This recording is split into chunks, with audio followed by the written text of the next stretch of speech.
Selanjutnya, pengorganisasian surat lamaran kerja. Secara umum, pengorganisasian penulisan surat lamaran kerja memiliki 3 bagian. Yang pertama, paragraf pembuka. Dalam paragraf pembuka, surat lamaran kerja harus menyatakan secara jelas bahwa pelamar kerja sedang melamar suatu pekerjaan, sehingga ia perlu juga mengidentifikasikan jenis pekerjaan yang diminati.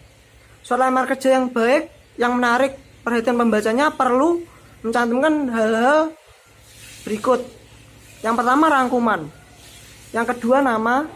Yang ketiga, sumber publikasi. Yang keempat, pertanyaan. Dan yang terakhir, cuplikan berita. Poin kedua, paragraf pertengahan. Setelah menarik perhatian pembaca pada awal paragraf, pelamar kerja perlu menyajikan kualifikasi yang dimilikinya untuk mengisi suatu pekerjaan yang diinginkannya. Dalam paragraf pertengahan ini, pelamar kerja perlu mendiskusikan kualifikasi yang dimilikinya dari sudut pandang pembaca yang menyangkut yang pertama pendidikan, yang kedua pengalaman kerja, yang ketiga sikap, minat, aktivitas, dan kualitas. Selanjutnya poin ketiga, paragraf penutup.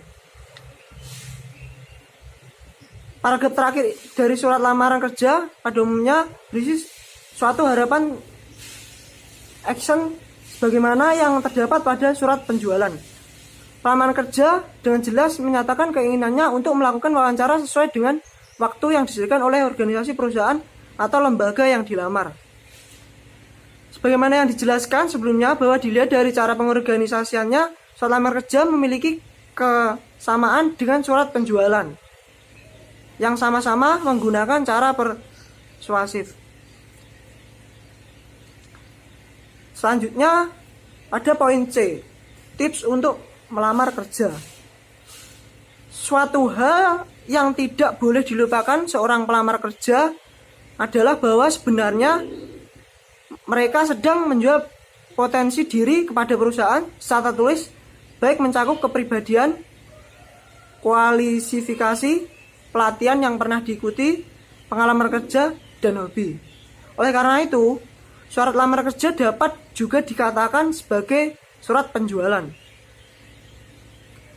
Sebagai surat penjualan, paling tidak surat tersebut harus mudah dipahami, jelas, ringkas, tepat, atau sesuai dengan pekerjaan, dan rapi dalam penampilannya.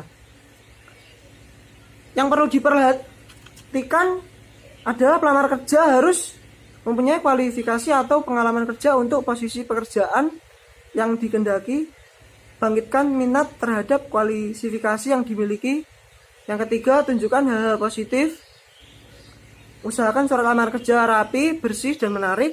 Tulislah surat lamaran dari sudut pandang pembaca, bukan dari sudut pandang penulis. Tekankan hal-hal yang membedakan dengan lamar kerja lainnya. Yang harus dihindari adalah jangan melamar pekerjaan di luar kemampuan Anda. Jangan mengirimkan surat lamar kerja hasil fotokopi. Jangan mengatakan bahwa Anda menerima jenis pekerjaan apa saja. Hindari kata-kata berlebihan. Jangan meminta belas kasihan terhadap perusahaan yang dilamar. Hindari mempersalahkan gaji kecuali ditanyakan pada wawancara kerja.